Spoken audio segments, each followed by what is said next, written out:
Level 1, the EMS student. You're in a small classroom 2 evenings a week, textbooks open, skills lab on Saturdays, months of basic training ahead of you. You learn CPR, airway management, bleeding control, lifting and moving, patient assessment. Your instructor has been on the ambulance for nearly 2 decades. He teaches you the basics first. Protect the scene, slow down, think clearly. You can't treat the victim if you go down too. Then the primary survey. Airway, breathing, circulation. The first pattern you memorize. You practice on mannequins. You count compressions. You place oxygen masks. You learn how to use a bag valve mask and an AED. You rotate through the emergency department. You watch nurses, techs, paramedics, physicians. You stay quiet. You pay attention. You start to understand the rhythm of emergency care. Then you witness your first serious call, a highway rollover, blood on the pavement, broken glass everywhere. The crew moves fast, but nobody looks rushed. Every motion has purpose. You're anxious, but you can't look away. This is real now. This is the job. You take your certification exam, written questions, practical stations. You review every night. You test. You pass. You earn your first EMS credential. You're ready to step onto the truck. You're 19 years old. Your career in EMS begins. Level 2, the EMT. Your first day starts before sunrise. You walk into the station at 5:45 a.m. Your partner is a veteran paramedic named Lewis. He's calm, experienced, and hard to impress, but he wants you to succeed. He walks you through the truck, checklists, airway bags, monitor, stretcher, medications you can't touch yet, supplies you need to know by memory. You learn how the shift really works. Dispatch tones, radio traffic, cleaning the unit, restocking after calls. Then your first patient, a man in his 70s with chest discomfort. Lewis drives. You're in the back. You get blood pressure, pulse, respiratory rate, oxygen saturation. You ask questions. You keep your voice steady. You put him on oxygen and keep watching his breathing. You update Lewis as you ride. You arrive at the hospital. You transfer care. The nurse nods and takes report. Your first transport is over. The patient is stable. Nothing dramatic happened, but it mattered. Lewis gives you a quick review. Good pace. Good communication. Keep it simple. Stay calm. Trust your training. Then a week later, a full arrest. You step out into chaos. Family members crying, someone shouting from the doorway. You drop beside the patient and begin compressions. Lewis powers on the monitor. You switch roles. Airway, compressions, pads on, rhythm check. Another crew arrives with advanced gear. Medications come out. The room gets smaller. Time moves strangely. The patient never comes back. Your first death on scene. Lewis talks to you after the call. He doesn't give a speech. He just tells you the truth. You did your job. Sometimes medicine loses. That doesn't mean you failed. You work nights, weekends, holidays, 12-hour shifts that turn into 14. Some calls are minor, some stay with you. Falls, diabetic emergencies, panic attacks, MVCs, lift assists, overdoses, sick kids, elderly patients who just want someone to listen. Every call adds something. You're learning how to read a room, how to stay useful, how to stay steady when other people can't. You're making $16 an hour, starter pay, not impressive. But the experience is real, and you're building your future one call at a time. Level 3, the advanced paramedic student. After a few years on the ambulance, you go back to school. This time the commitment is heavier. Longer classes, harder exams, more pressure. You're studying cardiology, pharmacology, anatomy, respiratory emergencies, shock, trauma, obstetrics, pediatrics, advanced airway management. The material is deeper now. There's more to remember and more to understand. You stay up late with flashcards and scenario sheets. You stop trying to just pass. You want to know why. You rotate through intensive care units, operating rooms, labor and delivery, emergency departments. You watch intubations. You start IVs. You learn medication doses and when not to give them. You work under supervision. You make mistakes in training. You correct them. You improve. Then you ride with senior paramedics in the field. They push you. They question your reasoning. They make you explain every decision. Your first successful IV on a critical patient. Your first medication push. Your first advanced airway attempt. The pressure is real. The patient is real. Your partner is watching. The preceptor is grading. You focus. You commit. You do it right. The patient improves. That feeling stays with you. You're no longer just following directions. You're learning to think ahead, to run the call, to become the highest medical authority on scene when the moment comes. Then the big test, registry exam, skills testing, scenario stations. You prepare for months. You go in nervous. You come out exhausted. Then you get the result. You passed. You're a paramedic now, not a student, not a trainee, a real advanced provider. You're 23 years old. The badge is the same size. The responsibility is not. Level 4, the paramedic. Your first shift in the lead seat feels different the second you clock in. People look to you now. Your EMT partner waits for your call.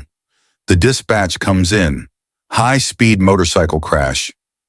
You arrive to twisted metal, shouted updates, and a patient barely holding on. You move quickly. You size up the scene, and you make priorities. Airway first, bleeding control, IV access, pain management, rapid transport. You call the trauma center early and give them exactly what they need. The patient makes it to surgery alive. In the trauma bay, the physician tells you your handoff was strong. You manage the scene well. That matters. Later that week, a child in severe respiratory distress, smaller airway, faster decline, terrified parents, higher pressure. You lower your voice. You slow your movements. You change your approach. You treat carefully. The child starts breathing easier. The parents thank you like you did something impossible.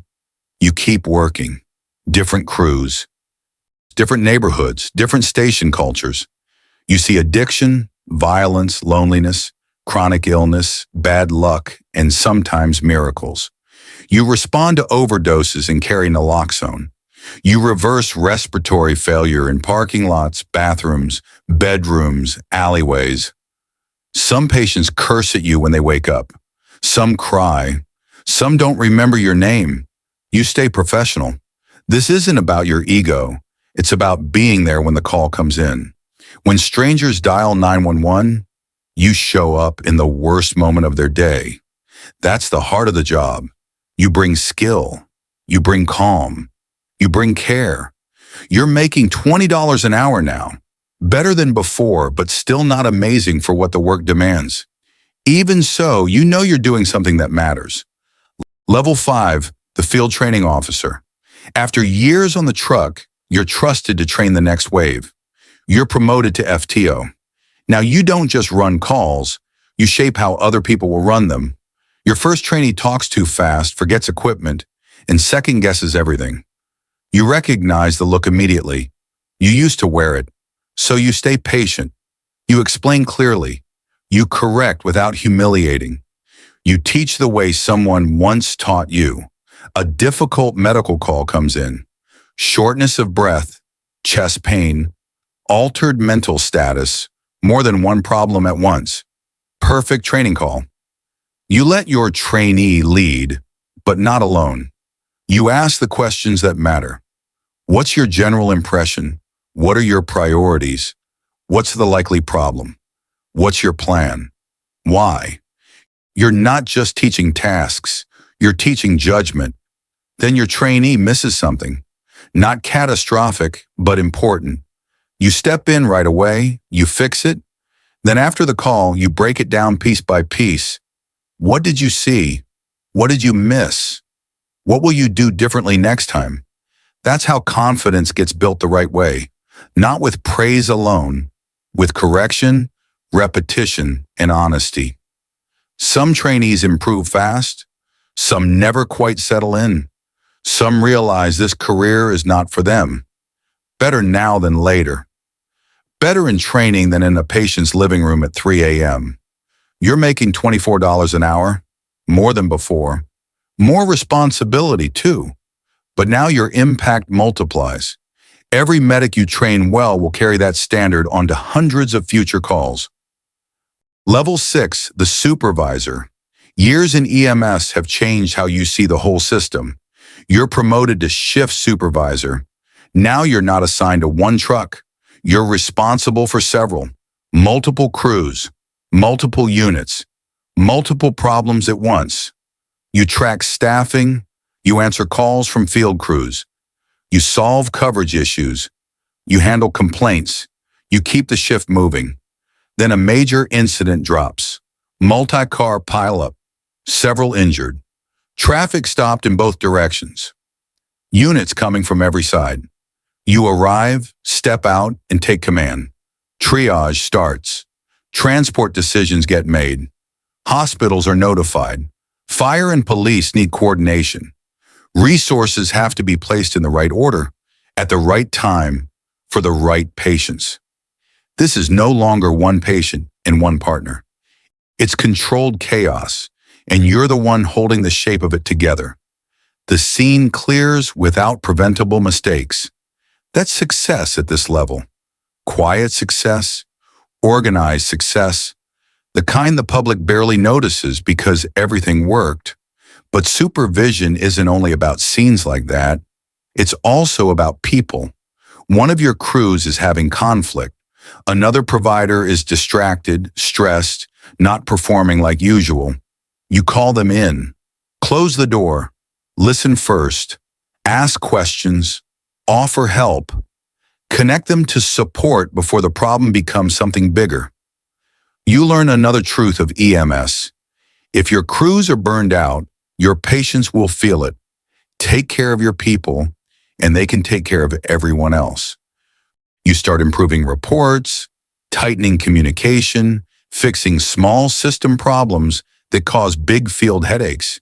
You're not just running calls anymore. You're making the whole operation better. Level 7, the operations manager. More than a decade into the profession, your job has widened again. Now you're managing stations, fleet needs, staffing gaps, supply budgets, overtime, maintenance, scheduling, hiring pressure. You're responsible for dozens of units and hundreds of employees. The problems are bigger now, but so is your reach. You meet with hospital administrators, city officials, finance departments, vendors, insurance representatives.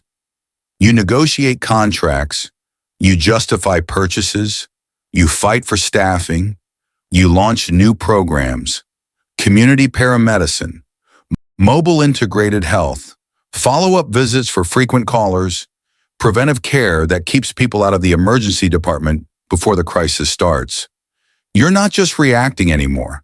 You're redesigning what EMS can be. The challenges don't stop. Budgets tighten. Applicant pools shrink.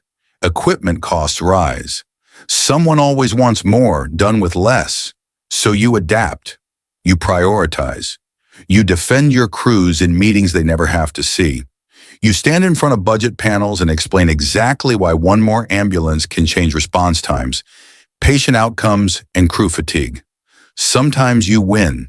Sometimes you fight again next quarter. When the new units arrive, when the equipment improves, when the schedule finally becomes safer and more sustainable, you see the result of that work. You also invest in fitness programs, peer support, mental health resources, retention efforts. Your people are still your most valuable asset. You're making around $65,000 a year now. Solid pay, better stability, real influence. Level 8, the chief of EMS. 15 years in, your name is on the door. You're appointed chief. The department answers to you. You answer to city leadership, elected officials, and the board. Every major decision crosses your desk. Strategic planning, expansion goals, public accountability, department culture, long-term direction. You're no longer thinking about the next shift. You're thinking about the next 5 years. You speak to the media after major incidents. You stand at community meetings. You explain response times, new initiatives, staffing needs, and what the public expects from modern EMS. During disasters, you're in command. During controversy, you're the voice of the department. During growth, you're the one setting the standard. You expand specialty teams, tactical medics, rescue support, disaster readiness, advanced community programs. You work with hospitals, fire departments, police leaders, and public health officials to create systems that actually function together. You mentor captains, supervisors, future chiefs. You teach them what the rank really costs. You testify in policy meetings. You advocate for stronger EMS standards beyond your own city. Your influence stretches farther than the radio range ever did. You're making $85,000 a year now. Respectable compensation, stability, authority, the power to create lasting change. And sometimes in a quiet moment, you think about every step that got you here. The first classroom, the first patient, the first code, the first life you couldn't save, the first trainee you signed off. It was hard, it was heavy, it was worth it. Level 9, the retired EMS chief, 2 decades or more in emergency medical services. Then one day it's your last shift. No more early tones, no more late night radio traffic, no more command vest. You retire. You've carried enough. You've earned the right to put it down. There's a ceremony at headquarters. Old partners show up. New medics you've never worked a truck with shake your hand. Supervisors, dispatchers, city officials, nurses, firefighters. They tell stories. They thank you. They hand you plaques, awards, framed photos, retirement gifts. But what stays with you most isn't the ceremony. It's the years behind it.